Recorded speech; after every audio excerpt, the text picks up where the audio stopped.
لوگوں کو قرآن اور سنت کی تعلیم دینا یہ بھی نبیوں کا کام ہے۔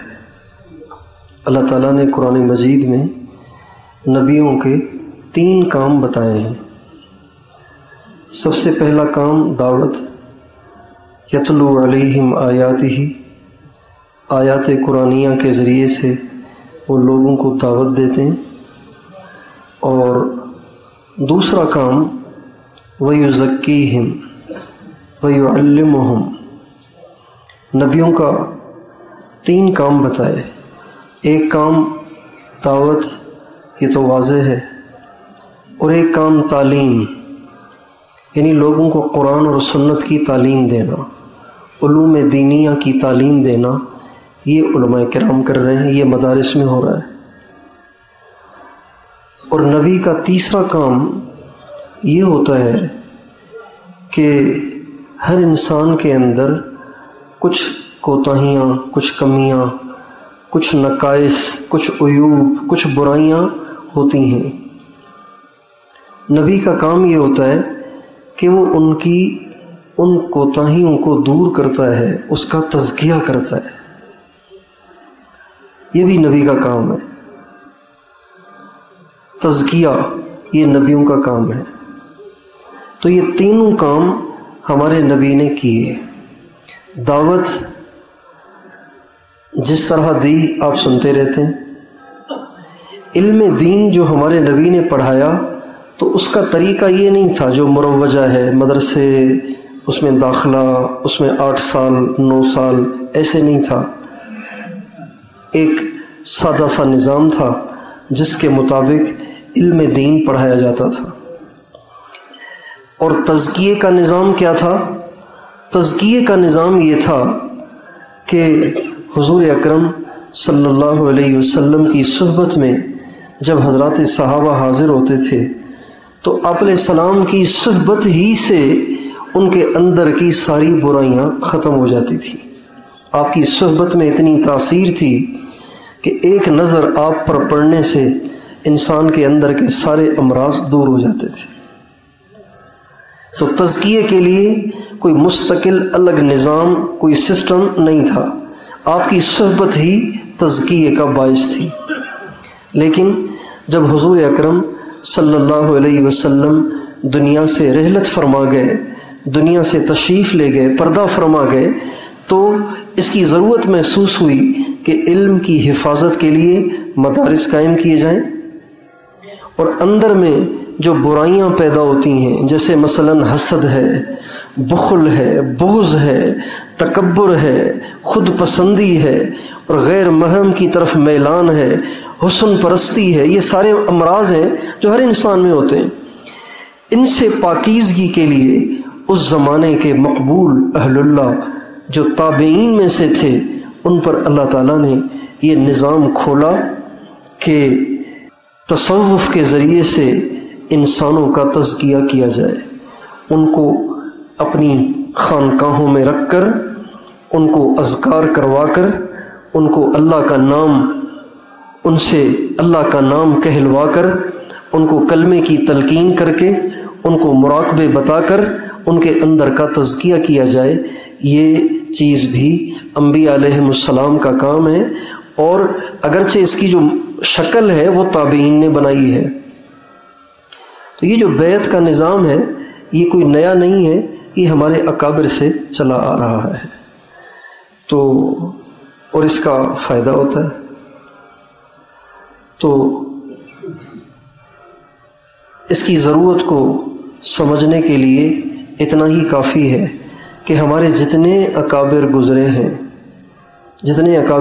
ہیں، ان اکابر میں سے ایک بھی اس سے خالی نہیں ہے، چاہے وہ جہاد کی لائن کے اکابر ہوں، چاہے وہ تبلیغ کی لائن کے اکابر ہوں، چاہے وہ پڑھنے پڑھانے اور مدارس کی لائن کے اکابر ہوں، اور چاہے وہ تصنیف و تالیف کی لائن کے اکابر ہوں، اور چاہے وہ سیاست کی لائن کے اکابر ہوں، ان سب کے سب نے اس چیز کو لیا ہے۔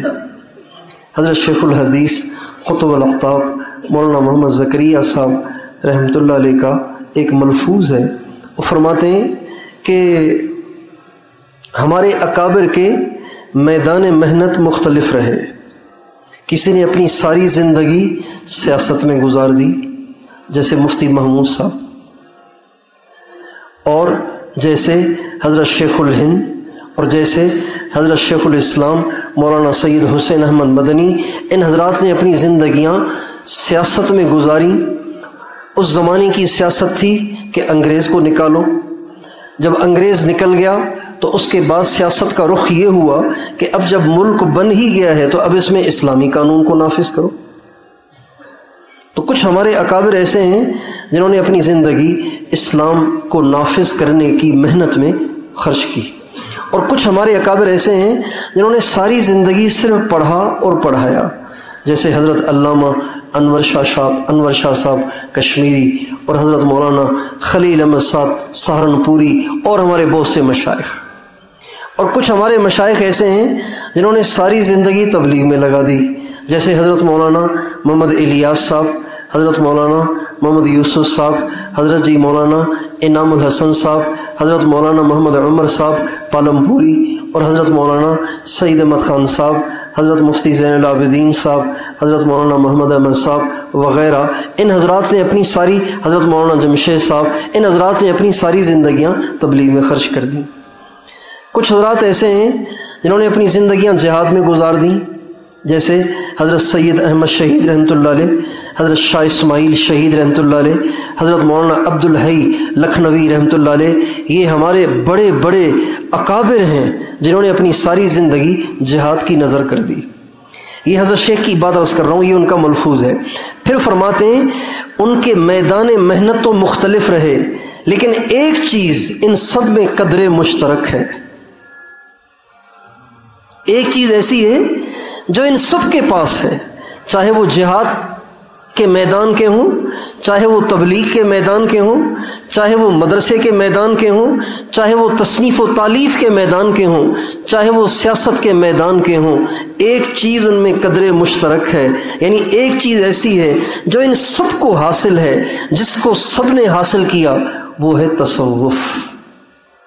یعنی اہل اللہ کے ساتھ تعلق بنا کر اپنے اندر کا تزکیہ کرنا، اخلاص کو سیکھنا، تقوی کو سیکھنا، گناہوں سے اپنے اندر نفرت پیدا کرنا، اپنے آپ کو تواضع سے مزین کرنا، اپنے اندر سے کبر، عجب، حسد، بغض اور تحاسد اور تباغض اور حسن پرستی اور دنیا اور حب جاہ اور حب مال اور حب باہ، یہ ساری چیزیں اپنے اندر سے ختم کرنا. یہ چیز تو سب نے کی ہے. چنانچہ سید احمد شہید رحمۃ اللہ علیہ جو جہاد کے بڑے ہیں اور وہ امام المجاہدین کہلاتے ہیں، وہ بیعت ہوئے حضرت شاہ عبدالعزیز صاحب دہلوی رحمۃ اللہ علیہ سے، اور ان کی تربیت کی شاہ عبد القادر دہلوی رحمۃ اللہ علیہ نے، اور ان کو خلافت دی شاہ عبدالعزیز صاحب نے. اور مدرسے کی لائن کے علامہ انور شاہ کشمیری وہ بیعت ہوئے حضرت گنگوہی سے، خلافت ملی حضرت شیخ الہند سے. مولانا الیاس صاحب بیعت ہوئے پہلے حضرت گنگوہی سے، ان کے انتقال کے بعد حضرت شیخ الہند سے بیعت کی درخواست کی. انہوں نے فرمایا نہیں، میں مسافر آدمی ہوں، آپ بیعت کریں حضرت مولانا خلیل احمد سہارنپوری سے. چنانچہ ان سے بیعت ہوئے اور ان کے خلیفہ ہوئے. حضرت شیخ الحدیث قطب الاقطاب مولانا محمد زکریا صاحب، وہ بھی انہی سے بیعت ہوئے، انہی کے خلیفہ ہوئے. اور ہمارے حاجی عبد الوہاب صاحب یہ بیعت ہوئے، حاجی عبد الوہاب صاحب اور حضرت مولانا ظاہر شاہ صاحب اور حضرت قاضی عبد القادر صاحب. آپ میں سے جو پرانے تبلیغ والے ہوں گے وہ ان کو جانتے ہوں گے، جھاوریاں والے، سرگودا والے. یہ تینوں حضرات بیعت ہوئے حضرت شاہ عبد القادر رائے پوری رحمۃ اللہ علیہ سے، اور تینوں ان کے خلیفہ ہیں. حضرت مفتی زین العابدین صاحب، مولانا محمد عمر صاحب، مولانا سعید احمد خان صاحب اور مولانا محمد احمد صاحب، یہ اور حضرت مولانا احسان الحق صاحب، یہ پانچوں حضرات بیعت ہوئے حضرت، اور مولانا زبیر صاحب، یہ 6 حضرات بیعت ہوئے حضرت شیخ الحدیث مولانا زکریا صاحب سے، اور 6 کے 6 ان کے خلیفہ ہوئے حضرت شیخ الحدیث مولانا زکریا صاحب کے. تو یہ ایسا ایک ایک ایسی چیز ہے کہ جس سے ہمارے اکابر میں سے کوئی خالی نہیں ہے۔ حضرت مولانا جمشید صاحب بیعت ہوئے حضرت مولانا مسیح اللہ خان صاحب سے، جو حضرت تھانوی کے خلیفہ تھے۔ بعد میں پھر ان کا تعلق ہوا حضرت شاہ عبدالعزیز صاحب دعاجو رحمۃ اللہ علیہ سے، دہلی کے تھے، بعد میں پاکستان آ گئے تھے اور تبلیغ کے اکابر میں سے تھے۔ شاہ عبدالعزیز صاحب دعاجو، سندھ میں ان کی قبر ہے، ان سے تعلق ہوا اور پھر انہی کے خلیفہ ہوئے حضرت مولانا جمشید صاحب۔ تو ہمارے حضرت مولانا نظر الرحمان صاحب جو اس وقت ہمارے امیر ہیں، وہ بیعت ہوئے حضرت خواجہ خان محمد صاحب سے، اور حضرت خواجہ خان محمد صاحب نے 1982 میں ان کو اجازت اور خلافت عطا فرمائی۔ تو یہ ایسی چیز ہے کہ جس سے ہمارے اکابر میں سے کوئی بھی خالی نہیں ہے۔ اسی وجہ سے ہمارے اکابر جس اخلاص کو پہنچے ہوئے تھے، ہم اس اخلاص سے کوسوں دور ہیں، اور جو دنیا سے بے رغبتی ان میں تھی وہ ہم میں نہیں ہے۔ جو اطاعت اور جو مجاہدہ اور جو قربانی ان میں تھی وہ ہم میں نہیں ہے۔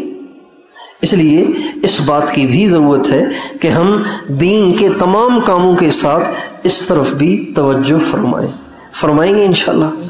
تو اب جو بھی جن سے بھی بیعت ہونا چاہے بالکل ہو جائے۔ اپنے آس پاس بہت سارے اللہ والے ہیں، آپ کسی سے بھی بیعت ہو جائیں، ان سے اپنا تعلق رکھیں اور ان سے اپنی اصلاح کروائیں، ان سے ذکر اذکار لیں، اس کی پابندی کریں تاکہ ہماری نیکیوں میں جان پیدا ہو، نمازوں میں خشوع خضوع پیدا ہو۔ ہمارے مولانا ظاہر شاہ صاحب بڑے دکھ کے ساتھ فرماتے تھے کہ جو بچپن میں نماز سیکھی تھی قاری صاحب سے، 70 سال کی عمر میں بھی وہی نماز پڑھ رہے ہیں، تو آگے تو نہیں بڑھے۔ یہ جو سرکاری ملازمین ہوتے ہیں، ان سے پوچھیں پروموشن کتنا اہم ہوتا ہے، پروموشن کے لیے وہ کتنے فکر مند ہوتے ہیں، لیکن ہمارا یہ دیندار طبقہ، وہ جو بچپن میں پہلی دفعہ 4 مہینے میں جو چیزیں سیکھی تھی اب تک بھی انہی پر ہیں، آگے نہیں بڑھے۔ اس لیے اس کی بھی ضرورت ہے۔ تو آپ میں سے جس کا دل جہاں مطمئن ہو وہاں اپنا تعلق رکھے اور ان سے ذکر اذکار لے کر اس کی پابندی کرے، اس سے انشاءاللہ اخلاص کی دولت حاصل ہوگی۔